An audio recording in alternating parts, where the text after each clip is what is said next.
It starts with the sound that haunts every nightmare in 16th century Spain.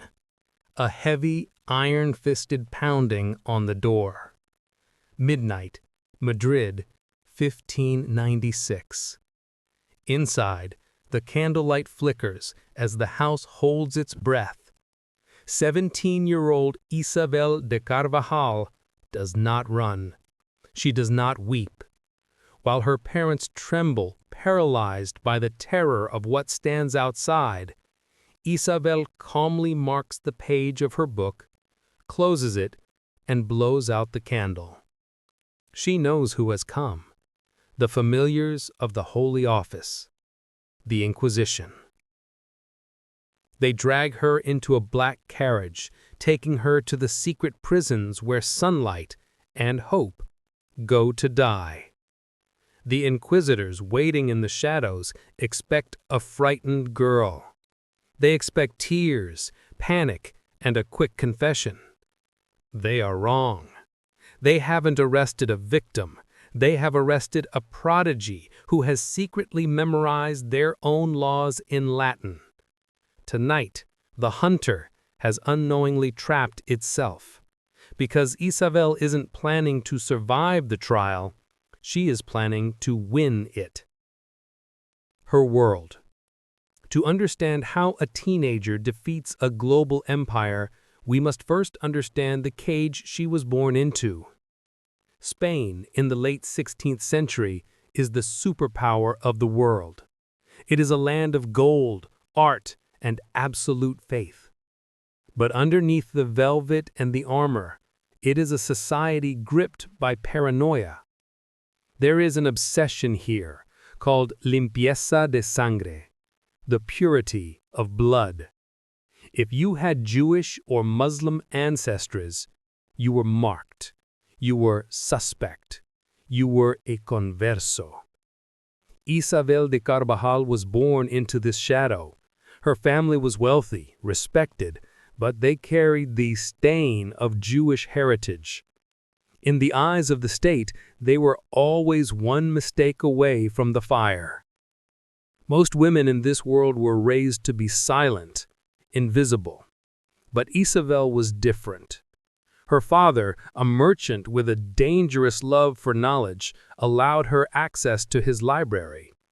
While other girls learned embroidery, Isabel learned rhetoric.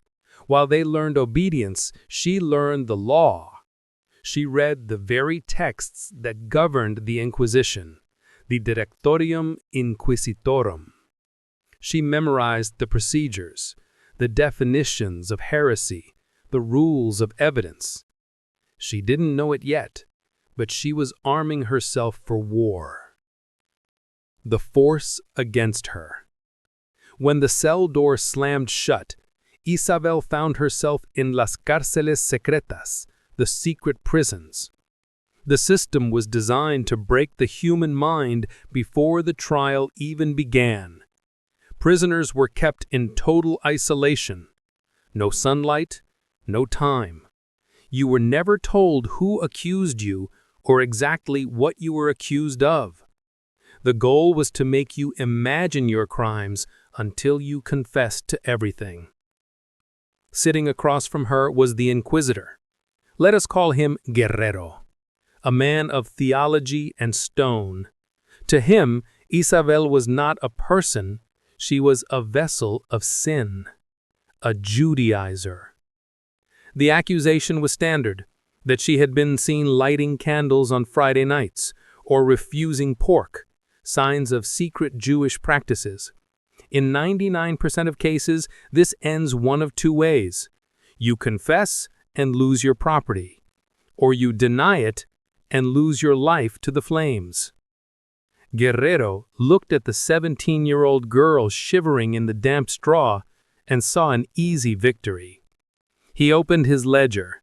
The scribe dipped his quill. The interrogation began.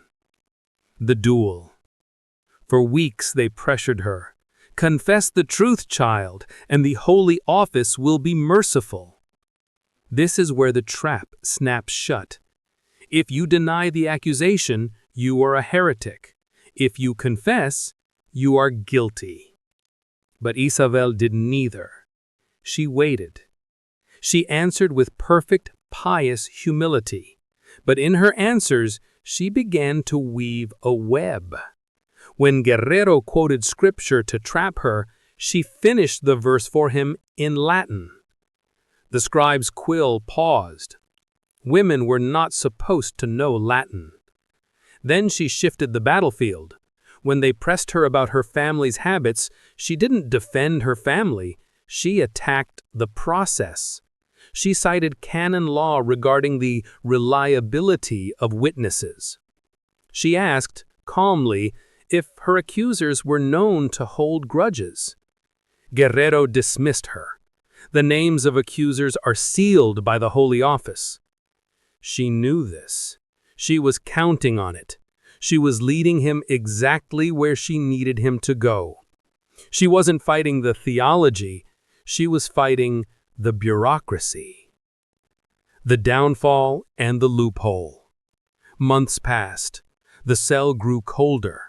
The threat of torture, the toca, the rack, hung in the air. Most prisoners broke here. They would scream names, any names, just to stop the fear. Isabel planned her final piece. She invoked a little-known procedural defense called Tachas. In the Inquisition's own rule book, if a defendant could prove that their accuser was a mortal enemy, the accusation was void. But since the accusers were anonymous, how could you prove they were your enemies?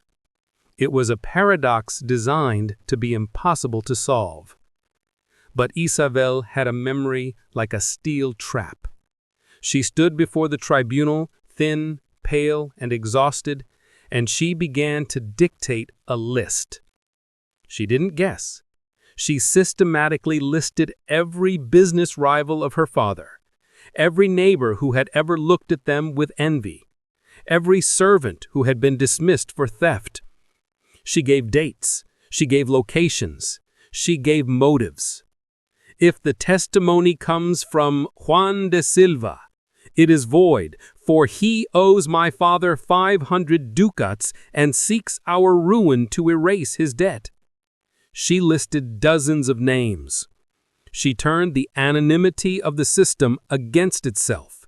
If any of the secret witnesses were on her list, the inquisitor was legally bound by his own book to discard their testimony.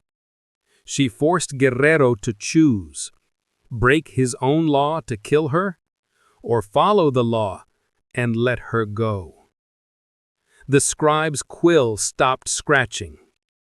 The records from this period are fragmented, often destroyed by time or fire. But in the archives of the Inquisition, there are rare, miraculous notations. Suspensión de prueba. Isabel de Carvajal walked out of the secret prisons. She did not walk out to applause. There were no crowds. She walked out into the blinding Madrid sun, her eyes adjusting to the light, her family's fortune likely ruined, her reputation shattered, but her life intact. She had done the impossible. She had stared into the face of the most feared institution in Europe and beaten them with their own book. But this is where the mystery deepens. After the trial, Isabel de Carvajal vanishes. There is no record of her marriage, no record of her death. No tombstone bears her name. The Carvajal family appears in later records, many fleeing to Mexico, where the Inquisition eventually caught up with them decades later. But Isabel, silence. The legacy. Did she change her name? Did she flee to the Netherlands or the Ottoman Empire where Jews could live openly? Or did she simply live a quiet, invisible life in Spain, realizing that visibility was a death sentence? History remembers the martyrs. It remembers the ones who burned at the stake, screaming their truth. We build statues for them. But we rarely tell the stories of the ones who were smart enough to survive. Isabel's victory wasn't a revolution. It was a quiet, desperate dismantling of a machine. She reminds us that in the face of tyranny, education is a weapon, that a mind sharpened by knowledge can cut through chains that iron cannot break. She was erased from history, yes, but perhaps for Isabel, being erased was the only way to be free. History is full of women like Isabel, women who fought battles in the shadows that we are just beginning to uncover. If you believe these stories deserve to be remembered, if you want to help us find the others who were lost to the silence, please subscribe and join us. Together, we can write them back into history.